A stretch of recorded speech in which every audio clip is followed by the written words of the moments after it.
Kwa majina naitwa Dr. Pius Peter, ni daktari katika hospitali ya wilaya ya Mbeya iliyopo kijiji cha Inyala.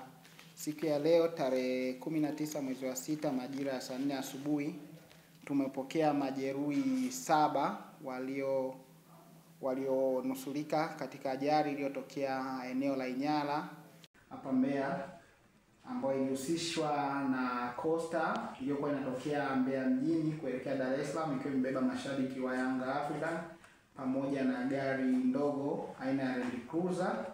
Lakini tunashukuru katika majeruhi wote hao 7 hakuna majeruhi yoyote aliye serious, wote walipata majeraha madogo isipokuwa mmoja ambaye ni mwanamume. Yeye alikuwa amechanika upande wa nyuma wa mkono wake wa kushoto, ambaye alikuja akiwa anavuja damu, lakini tulifanikiwa kuzuia hiyo damu na tukafanikiwa kumshona. Na wote hao waliokuja tulifanikiwa kufanya baadhi ya vipimo ikiwemo x-ray na ultrasound, na katika wote 7 hakuna yoyote ambaye alibainika kuwa na mvunjiko. Kwa katika majeruhi wote 7 tuliweza kuwapumzisha kwa muda na kuwapatia matibabu kama huduma ya kwanza, na wote mpaka sasa wanaendelea vizuri katika hospitali ya wilaya ya Mbeya. Lakini nipende tu kushukuru jeshi la polisi kwa namna ambavyo wameonyesha ushirikiano pamoja nasi kwa kuweza kutuletea hao majeruhi wakishirikiana na wananchi. Kwa ni washukuru sana kwa kuweza kunusuru maisha ya wananchi wenzetu.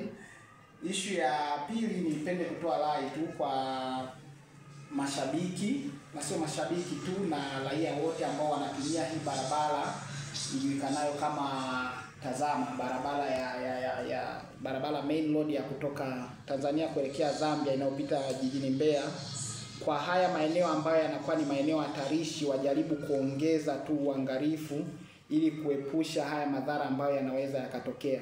Kwa ni waombe tu hawa watumiaji wa barabara hizi waongeze uangalifu na kujaribu kufuata zile sheria za barabarani ili tujaribu kuepukana na haya madhara ambayo yanaendelea kutokea katika hili jiji letu.